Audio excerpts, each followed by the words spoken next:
Hi boys and girls, this week for our read aloud time, I'm going to take a chance to read to you out loud some of my favorite picture books.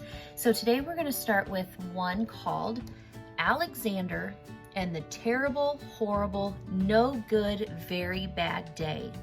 And the author is Judith Viorst.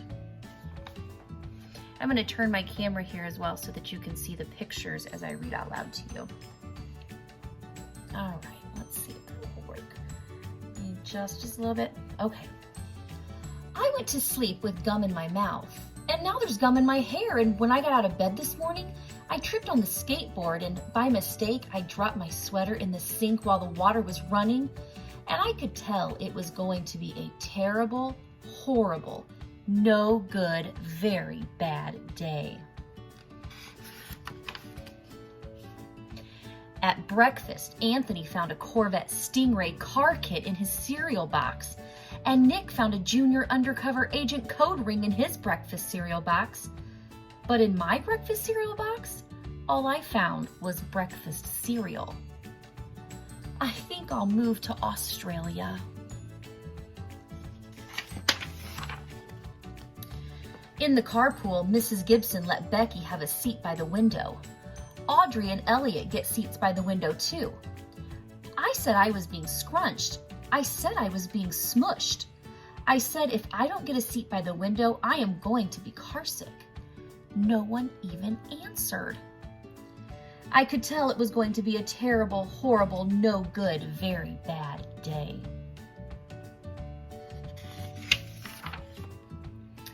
At school, Mrs. Dickens liked Paul's picture of the sailboat better than my picture of the invisible castle. At singing time, she said I sang too loud. At counting time, she said I left out 16. Who needs 16? I could tell it was going to be a terrible, horrible, no good, very bad day.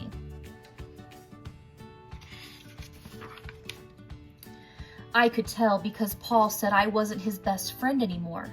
He said that Philip Parker was his best friend and that Albert Moyo was his next best friend and that I was only his third best friend.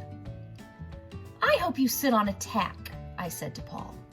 I hope the next time you get a double-decker strawberry ice cream cone, the ice cream part falls off the cone and lands in Australia.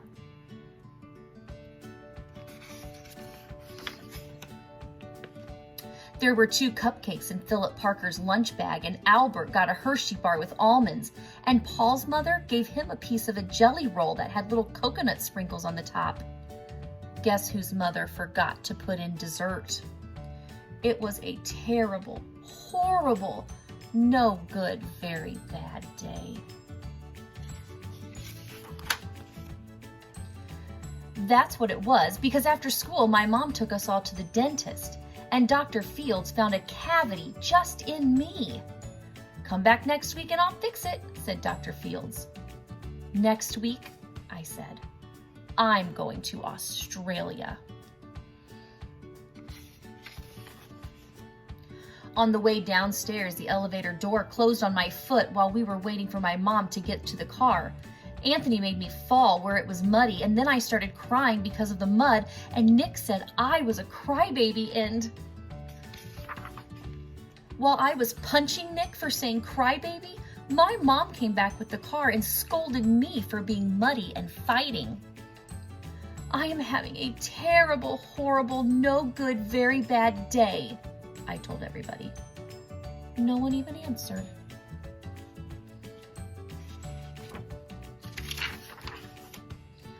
So then we went to the shoe store to buy some sneakers. Anthony chose white ones with blue stripes. Nick chose red ones with white stripes. I chose blue ones with red stripes, but then the shoe man said, "We're all sold out." They made me buy plain old white ones, but they can't make me wear them.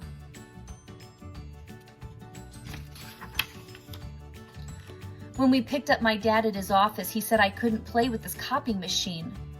But I forgot. He also said to watch out for the books on his desk, and I was careful as I could be, except for my elbow. He also said, don't fool around with his phone, but I think I called Australia.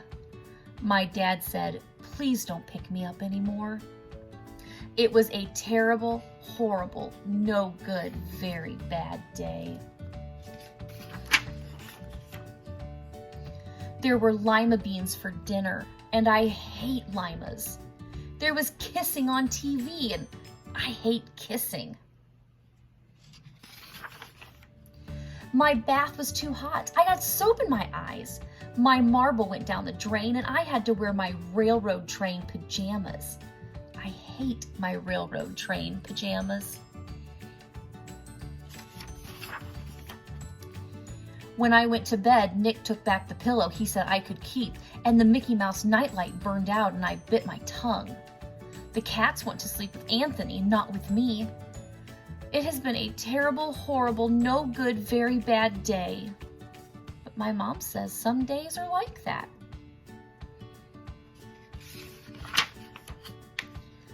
Even in Australia. The end. Boys and girls, I hope you liked this story as much as I do. And tomorrow I will be back with another one of my favorites. See you later.